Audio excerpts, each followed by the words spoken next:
Came to Ahmedabad. ചെറുപ്പം മുതലേ ഞാൻ എപ്പോഴും ഇങ്ങനെ ആഗ്രഹിക്കുമായിരുന്നു ഹോസ്പിറ്റലിലൊക്കെ ഒന്ന് കിടന്നാൽ എന്താ. അപ്പോൾ ചെറുപ്പത്തിലൊന്നും ഹോസ്പിറ്റലൊന്നും അങ്ങനെ ഞാൻ പോയിട്ടുമില്ല, അങ്ങനെ അവിടെ പോയി കടന്നിട്ടുമില്ല, ഒന്നും ചെയ്തിട്ടില്ല. എന്നാൽ ഞാൻ ഗുജറാത്തിലെത്തിയപ്പോൾ എനിക്ക് കുറേ മാറ്റങ്ങൾ വന്നു. ചിലപ്പോൾ ഈ ഒരു കാലാവസ്ഥയായിട്ട് ഞാൻ പൊരുത്തപ്പെടാൻ ബുദ്ധിമുട്ടുള്ളതുകൊണ്ടാണോ അല്ലെങ്കിൽ സ്ട്രെസ്സോ അതേപോലെ ടെൻഷനോ എന്താണെന്ന് എനിക്കറിയില്ല. ഞാൻ ഈ 2025 തുടങ്ങിയത് മുതൽ ഹോസ്പിറ്റലിൽ തന്നെയാണ്. പനിയും കോൾഡും ഓരോന്നുമായിട്ട് ഇപ്പം അതാ ടൈഫോയിഡായിട്ട് ഞാൻ വീണ്ടും ഹോസ്പിറ്റലിൽ തന്നെ. ഈ ഏകാന്തത എന്താണെന്ന് അറിയണമെങ്കിൽ ശരിക്കും ഹോസ്പിറ്റലിൽ ഒറ്റയ്ക്ക് കിടന്നാൽ മതി.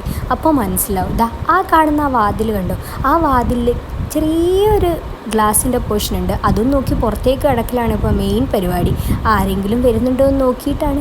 സിസ്റ്റർമാർ വരും, പിന്നെ ക്ലീൻ ചെയ്യുന്ന ആൾക്കാരൊക്കെ വരും. എന്താ ഈ ഒരു അവസ്ഥ പെട്ടെന്ന് മാറി എല്ലാം റെഡി ആവട്ടെ.